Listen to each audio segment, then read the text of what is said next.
Mikee P, Mike Robosi back on In the Money Media YouTube channel, and we have a fantastic edition of the Japan Cup this year in 2025. So much so that we have a small roundtable preview of it. We had a few other guests planned, but they couldn't make it. But we have two main players from the JRA. And the people that actually watch and cover the JRA racing. Klaus Ebner back from Woodbine, hanging out and doing his JRA thing every week. Klaus, I hear you're giving out horses to Alex to key $2,500 or $2,600 pick fives. I try. Again, I think we do our best. Although, when I have like double-digit winners, I certainly hope people play them. And if Alex played them, I'm better. Good for her. I'm proud of her. So yes. And staple for our JRA segments on In the Money, Alex Henry back, and she's on vacation. You could tell that she is committed to this entity. She's hanging out on vacation, but yet found time probably before dinner to do the show with us. Alex, what's up? Hey guys, thanks for having me. I'm in the Dominican Republic right now, indeed before dinner, but I wanted to show off this shirt. I see Klaus with the Japan Club hat. I can't match that, but have some past Japan Derby winners on the shirt, Deep Impact, Vodka. Some really great horses, TM Opera O. So really repping and hoping we can get the picks going so you can cash. And thanks again, Klaus, for that winner. I appreciate it. So two of the top nines for JRA, and you're not going to find any better analysis for this race anywhere. So here we go. Japan Cup 2025, and just a phenomenal race approaching here, Alex. We have some of the really, I'm not sure if you could get any better of a lineup in this race. We have winners of the Japanese Derby. The last three, in fact, show up in this race. And, we also have a shipper in Calanigan who comes off a nice win in the British Champion Stakes. So we have an invader. We have the home team, Masquerade Ball. You have Croix de Nord. They have so many top horses in this Japan Cup this year. Talk about it. Yeah, super excited that Calagnan decided to run in this race. He's currently the top rated time form, a flat horse at a rating of 133. So super hyped to have the top ranked horse here. We've looked back to 2006 to find a winner not trained in Japan for the Japan Cup. I believe that's El Cased in 06. So a little bit of history of 19 years and some years, but hey, we have a top notch horse in here and I'm super excited to see what can happen. But hey, the home team is strong too. So it's not going to be a walk in the park if he is a contender. Klaus, you mentioned some of the locals. We were talking offline a little bit, and the key race leading up to this Japan Cup is the Tenno Sho Autumn, and we have probably the likely favorite in here in Masquerade Ball who won that race. I'm going to bring the replay up here in just a second, but the expected odds for this one, just a loaded race right now. This one seems to be the favorite. He certainly is. He's kind of the hype horse, or the it horse, if you want to call him that, in Japan right now. And I think that's primarily because a lot of the, if we call them big names, decided to go to the Arc or go to other parts of the world. So Danon de Salle, who was impressive with the Shima Classic, we'll show that one a little bit later, as well as Croix de Nord. They both had European journeys, but that kind of left the home team to fend for it. And I think it showed the quality of the 3-year-old crop, because Masquerade Ball was in behind Croix de Nord and a few others in the Japanese Derby. And again, he showed his stuff that day at the Tenno Sho. Yeah, and the fact that he's favored over many of these monsters, I would say monsters too. I mean, horses that are coming into this race in great form. For this one to be right now on NetKiba, expected odds right now for this one 2.2 in a loaded field. I mean, we have 19 horses signed on. The fact that this horse is 2-1, that shows really, I think, the amount of love that this horse is getting right now. Yeah, he's the it horse right now. He put in a brilliant performance there in Tenno Sho and beat some good ones. He beat his 3-year-old counterpart, Museum Mile, who some may question if he wants any further than a mile and a quarter. So he was in there as well. So again, 2-year-olds finished 1-2. You had a very capable and talented older horse in the form of Justin Palace, who finished third. You also had Tastiera, who's back here again. You had Breda Weg, who's also in there too. So yeah, some of the horses who were more favored and were expected to do better in the Tenno Sho Some of them didn't do that well at all. But again, you still had a quality field there, and Masquerade Ball put them to the sword pretty easily. And he came home in a very rapid time. And we always say it when we're talking about Japanese racing, just the fact that what can Christophe Lemaire do? Well, the man's red hot. Like when it comes to winning group races in Japan right now, he seems to be winning everything and anything. So again, him being on the favorite, Masquerade Ball put a brilliant run in here and a brilliant turn of foot. Again, he's gonna be tough to beat, but the one caveat I will say is that the main thing I have with Masquerade Ball is that he still hasn't won over a mile and a half, so we'll see what he does. And Alex, like just as Klaus mentioned, they got to go 2,400 meters here. This the race, the Tenno Sho Autumn was 2,000 meters, obviously, and we see the winner going away quite easily and a really nice win. But can this one stretch out that extra couple furlongs to get it done? Yeah, that's my question too. That he finished second in the Japan Derby, as you guys mentioned earlier, and Ryusei Sakai was on board that day, finishing second to Pro du Nord, and just said the better horse was in front before we could get there. So I don't think it's a question of if he was tiring more so at the end. He still finished pretty well in that race, but it's just if he can get the jump on whoever is ahead of him, pretty much. That's kind of where I'm looking at, but pretty hyped to see him compete here. I think it's a vote of confidence that they send him here. So I definitely wouldn't be too worried if he can get the distance. If he can get the jump, that's the question for me. Now, you mentioned some of the other locals, and Crown du Nord shows up in here. He won the Japanese Derby this year. They tried the arc with this one, and really that didn't work out. Now, maybe it was the ground that day. Obviously, that was an issue. Some of those horses came back and were successful, in later races. But this one returns home. What do you think of his chances? And I'm going to, bring the Japanese Derby up next here for the replay. But this one, certainly, I think the distance will suit. Yeah, distance I think will suit him just fine. Definitely not worried about that. And it looks like it's supposed to be pretty sunny in Kyoto over the weekend. So I'm not super worried about the track being wet or anything like that. He should skip over it just fine. I would only be worried if he gets that shipping bounce. And Japanese horses don't really tend to get it like the US horses do, shipping to Dubai, for example, then coming home and trying to run on a top level competition. So, maybe that's not even on the table, but I just hope that our race really the France run from September to October didn't take too much out of him. But he was one of the highest regarded 3-year-olds in recent times, to be super honest. Son of Kitasan Black out of a Cape Cross mare.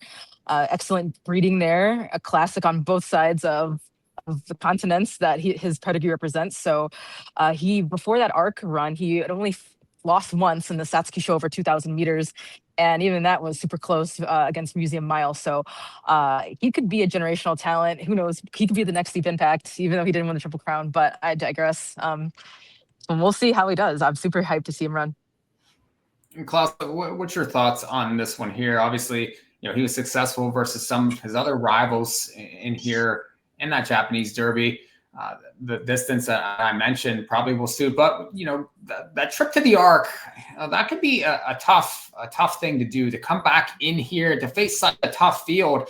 And right now, expected odds for him, he looks like the second choice, around 5.3 to 1. Do you think that's value? Because I think that this would be a horse that I'd be maybe trying to oppose here. Yeah, I'm actually in the same boat. I am not a big fan of horses coming back from the Arc. It just seems to send them all which way afterwards. It's a long ship for them. Again, they have to get acclimatized to their surroundings there in France, and then the typical. I'm going to be rude about this, but the typical crap happens every year where it just rains and rains and rains. And yes, we can, cry boo-hoo for the Japanese, but I cry boo-hoo for the Japanese because I want to see them at their best on that day, and they never do because of the track surface. It's not made for them. Again, one of these years, we're going to have a race like where Ofev almost won the race, where we have a Japanese horse get half decent ground, and they're going to show their stuff and win it, much like they did the British Scalpelazzi this year, Forever Young, yes. But at the end of the day, for me, it wasn't the Japan Cup. For me is an afterthought, right? This is kind of like, hey, you know what? We have to do something after the Arc, so we are going to aim to the Japan Cup. If you saw his workout, he's had 2 workouts since he came back. That first workout when he came back was horrible. Like it was actually like a laborious workout that he had. And yes, he bounced back with a pretty decent workout earlier this week. But I don't know. Just to me, the alarm, there's some red flags there for Quadenor. I do think he's a very talented, as Alex mentioned, he probably has generational talent. But you know what? He's 3-year-old. He's had a long campaign so far. They shipped him to France, shipping him back here, and then ask him now to step up again on this first race off of a long layoff. Again, there's too many things against him for me to say, yeah, I'll be putting my eggs in his basket. If he beats me on the weekend, it beats me on the weekend. But it's just, for me, it's just too many things I don't like right now. So. Now, Klaus, you mentioned the workouts there and how, you're taking those in. Maybe you could share with the viewers here that are interested in stuff like that. Where are you accessing that information? So what the JRA does and what we've done, I know both Alex and I make sure we post it every time there's a race for the JRA, is nowadays the JRA actually posts the workouts for every single grade 1 event. They usually post that on the Thursday or Friday before the race, and kind of a quick summary of the horse's last workout. And traditionally that'll be, whether it be a fast workout or a breeze, as we call it here in North America, or it also may be a workout on the uphill course or other surfaces that they use. But for the most part, it's either an uphill course or a breeze they're working on in the training centers. And we'll show that to all of the players for the weekend. And it's just, again, is it a be-all, end-all? No, but it's just, again, another tool you'll have in your arsenal to use and say, hey, is this horse working out well? Does he look okay? Sometimes you see a horse with a fast time, but meanwhile, the rider on the horse is, all out to ask the horse for that time. So again, it's just one of those things you use, take it for what you will. But for me, like I said, that's seeing the workouts for both Quadenor. I wasn't impressed at all. And again, like I said, he may be me, but it wasn't impressive. Yeah. And the workouts has become an increased tool, I think, is for us over here, especially now. We have the workouts that are being shown on XBTV for a lot of the California workers. We have the workouts from Kentucky. I know that the KTDF certainly shows a lot of workouts on there too. But just add one more tool to your toolbox, and the fact that you're able to view these horses in their training is very important. And especially a horse like this that's coming back from a long trip. I mean, that's something that information is incredibly useful. And I think one thing that the JRA does very much is they put a ton of information out. If you're interested in Japanese racing, there's plenty of websites to be able to access some of these information, and with the PPs, and they give those to you. And Klaus mentioned the workout. I know Alex is a fan of. They post the weights of these horses. There's just so many things of information that you have access to, that if you're interested, you go to the Japanese racing website. It's out there, and it can certainly help with your handicapping. Alex, is that something that you access as well? I know that we talk a lot on our podcast about some of the information that you're using. Is that something that you're going to, especially with a horse like this, that certainly has some questions to answer? Yeah, Klaus makes an excellent point, and he actually introduced the team and I to the JRA website's English subtitle workouts for each grade 1 race. So thanks so much for doing that. Yeah, I've been leaning on NetCaba, what NetCaba produces for the premium users, which is a description of the workout. So it'll either be like an X for a bad one, like a triangle for an okay one, a circle for a good one, and like a double circle for a really, really good one. And then some comments, if there's any comments like struggled hard, against the workmate, or didn't pass workmate, things of that nature, or stayed on the wrong lead, things like that. But the visual is so much better. So definitely would go with Klaus's recommendation to check out the JRA website. And if you're trying to look for them right now, I just checked, they're not quite out yet. So Klaus is totally right about Thursday before is when they come out. So look for them tomorrow on Thanksgiving afternoon. And yeah, there's English subs as well. So no need to pull out the AI translator like sometimes I have done in the past or anything like that. And the visual is just, it really can make a difference. So can't wait to take a look at those tomorrow. And please look for our commentary if anything else, jumps out at us tomorrow and throughout the weekend. Well, another horse, and Klaus has him posted behind him right here, is Denon Desil. And I'll let Klaus talk about him. And he won the Japanese Derby in 2024. He comes into this race hot. And Klaus, this one won the Dubai Shima Classic over the 2,400 meters earlier this year on that Dubai World Cup card. Certainly tons of class with him. Talk about that one. Yeah, again, he won the Japan Derby very well for me. I remember I was in Sweden that year, and I had I think it was 75-1 in the North American pools, so I did pretty well that day in terms of wagering. Wow. And he's one of those horses where people kind of doubted him for a while, but then he showed it wasn't a fluke when he finishing third in the Erie McKinnon, and then to start the year won the American Jockey Club Cup as a Grade 2 event as a prep for the Shima Classic. And then in that Dubai race, he put Clennigan to the sword pretty easily, I think, that day. So for me, listen, if you see it on form, go back and look at that race from England in the Jumpman International, he was a mess, like a total mess. Like he actually had breathing problems because Kato Sasaki couldn't actually control him going down to the post. So what happens in the UK is that, they don't have a pony like we do in the US. Even Japan, they don't have a pony. But he got so worked up at York that day that he actually entrapped his epiglottis a little bit going down to the start. So he's having breathing problems going down to the start. And then there's a pacemaker in the race. He didn't settle at all in the race. Yes, he finished a lackluster fifth. So everyone's like, oh, he's a sham, everything going on. But this race you're watching right here, right now, the Dubai Shima Classic is a true representation, in my opinion, of the quality he has. He beat this field pretty easily that day, including Clennigan. And sure, you can say, well, yeah, Clennigan's improving. But guess what? Denon DeSalle is also only a 4-year-old as well. So they both have room to improve. And when facing each other, he's already beaten them once. So I'm not going to hold that race in Dubai against him. In England against him. I'm going to go by the form he raced in Dubai. I think he's a quality animal. He's won at Tokyo Race Course over the 2400. I think this race it's going to be perfect for him on the day. You probably get half decent odds on him considering the rest of the horses in the field. So, he may be 6, 7, 8 to 1. I don't have Alex. You probably have more of the current odds than I do in terms of where things sit, but for the most part, again, I'm going all in with this guy. I think he's the real deal. He's an improving 4-year-old. He's proven over 2400, proven over Tokyo. So again, for me, it just ticks a lot of boxes on the races on weekend. And you can see the big turn of foot if you're watching on the video side for this guy rolling down the lane here in that Shima Classic earlier this year. Right now, projected odds on that Kaba right around 7 to 1 for this one. Alex, I know that you're also a fan of this horse. Is this another one that you're looking to maybe press up on Saturday? Absolutely, and just want to plug his pedigree a little bit. He's a son of Epiphania, one of our favorite horses on the pod and on the team. Just a truly quality animal, who himself was the son of Symbolic Princess, so tons of Japanese influence there. Out of Cesario, came to race actually in California during her career. So just top class family. And yeah, really love this horse's chances. 7 to 1, I would eat up all day, eat at the buffet. 7 to 1, heck yeah. Agree, not holding that that Juddmonte International race against him at all.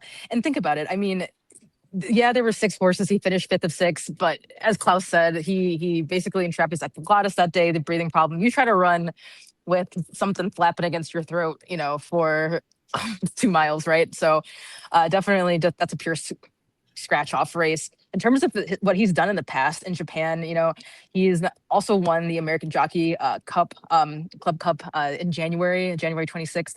At Nakayama, which is a big race, a big prep for the spring Grade 1 races. And before that, we saw him, of course, winning the Japanese Derby and also being pretty successful at the Grade 3 ranks as well as a young horse. So they've really taken big swings with Denon DeSalle, which is a vote of confidence for me. And just really hoping that he can turn that late 4-year-old form, that rising 5-year-old form to something special on the weekend. I think he can. We have another local prep, another local replay here, and I'll let Klaus discuss this one as we put it up. It's the Kyoto. I have to get the pronunciation right. I'm poor at these. It's getting bad, but Kyoto Daisho 10. Is that correct, Klaus? That's good enough, Mike. Yeah, Kyoto Daisho 10 is the race. Yeah, and this is won by a horse that I know Alex and I kind of had an eye for back in the day. Like this horse is now 7 years old. He's been one of these horses that had a lot of hype and promise over his career, and that's a horse called Deep Monster. This is now a 7-year-old, and it's funny because he's actually one of the last sons of Deep Impact actually racing in Japan. Very, very few. I think most of his horses now, I think his oldest crop is 4 or 5 now. So again, we're seeing less and less of the final crop of Deep Impact running. This is one. Now, mind you, he ran a very good race. He's also had speaking of workouts, he had a brilliant workout. So, if you're looking at a horse who seems to be on the improve as a 7-year-old, he's certainly the one you can look at. So again, he has the right connections there. Yasutoshi Ike, his trainer, is a brilliant trainer as well.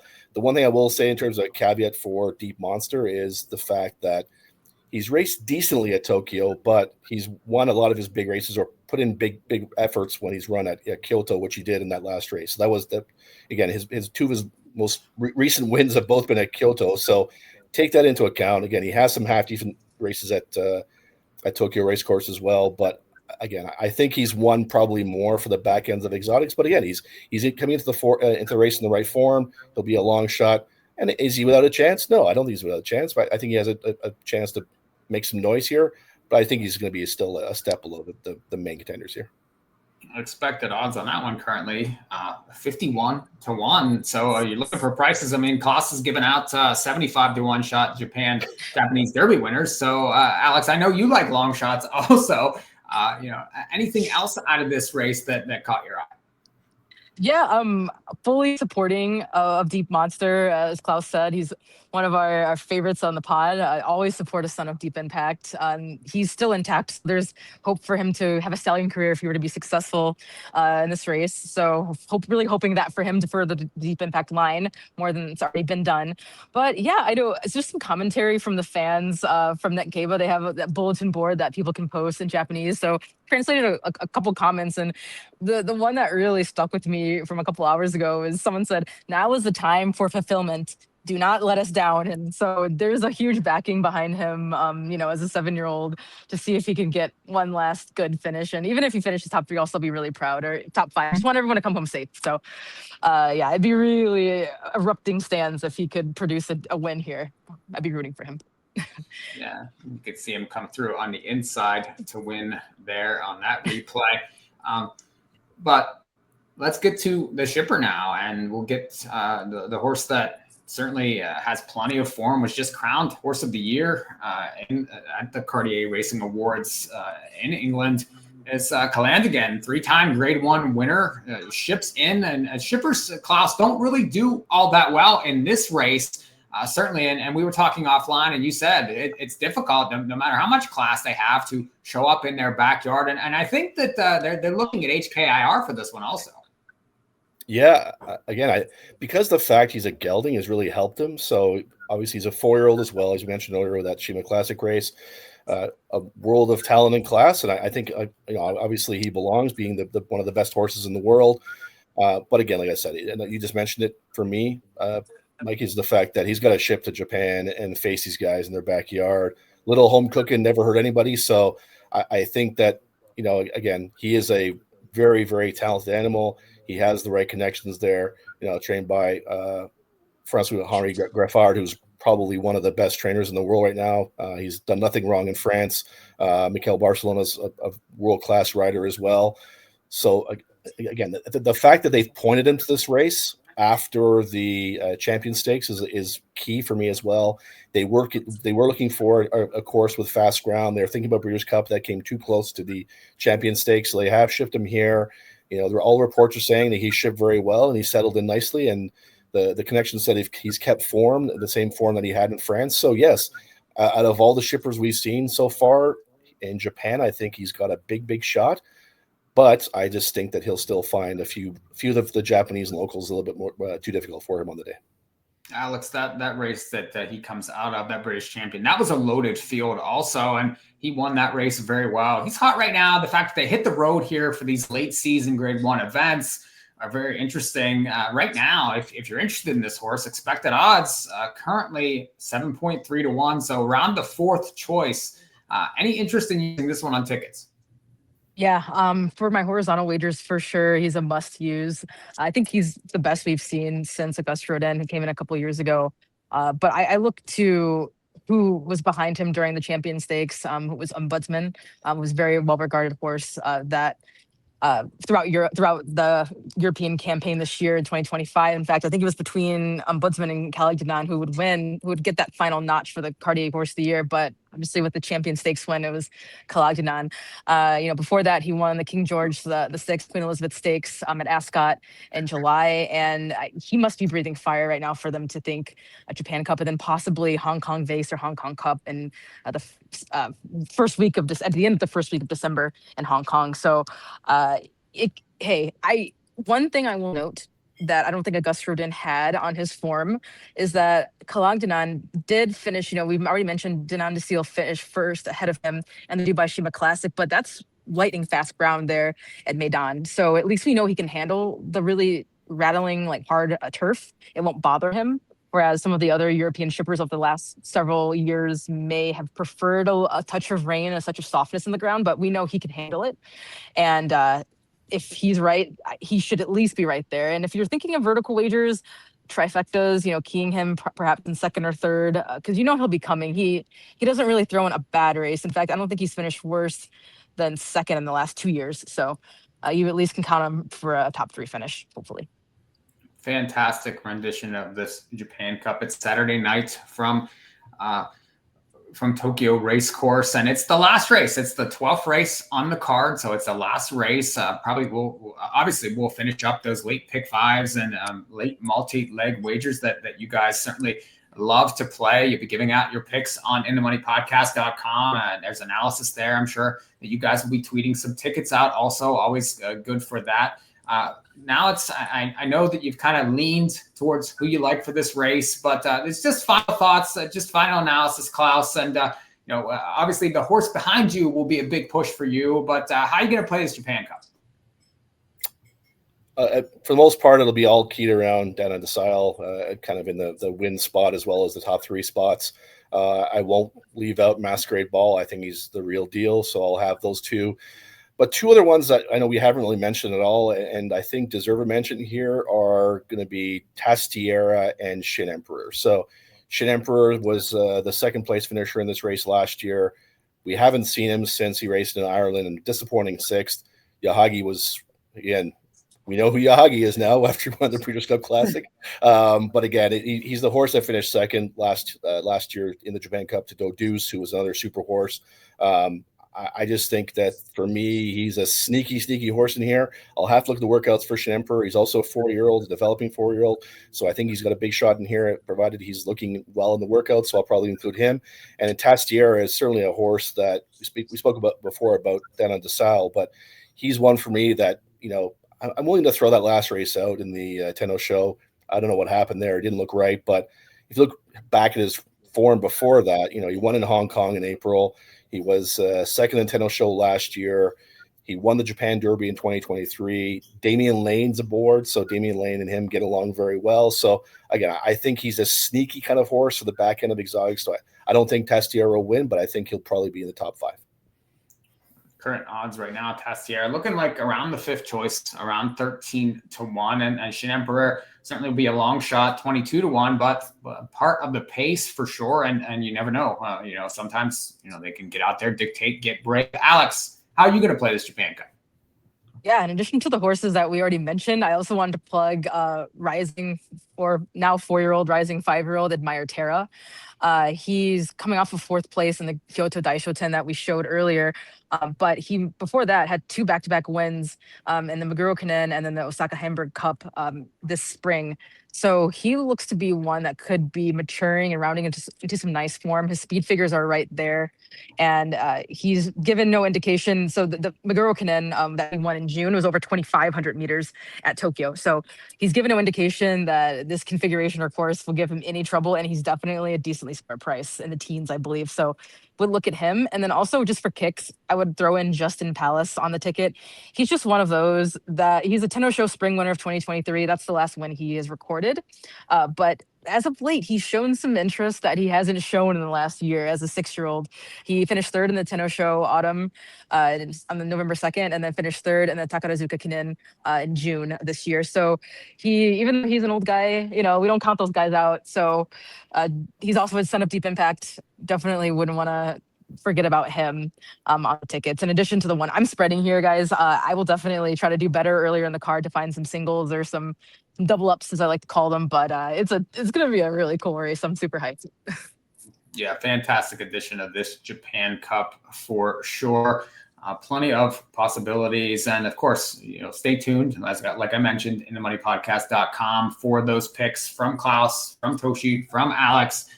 Get in on this JRA for this weekend. Guys, this was fun. I feel like I learned a lot just listening to you guys, and you guys are the top minds with this JRA racing. Always appreciate you guys and these big races. We got lots more grade ones to come this year for JRA, but this is a big one. So excited, and thanks for joining me. Thanks for having us. Thank you. Happy Thanksgiving. Happy Thanksgiving, everybody. This has been a production of In the Money Media. We'll see you next time.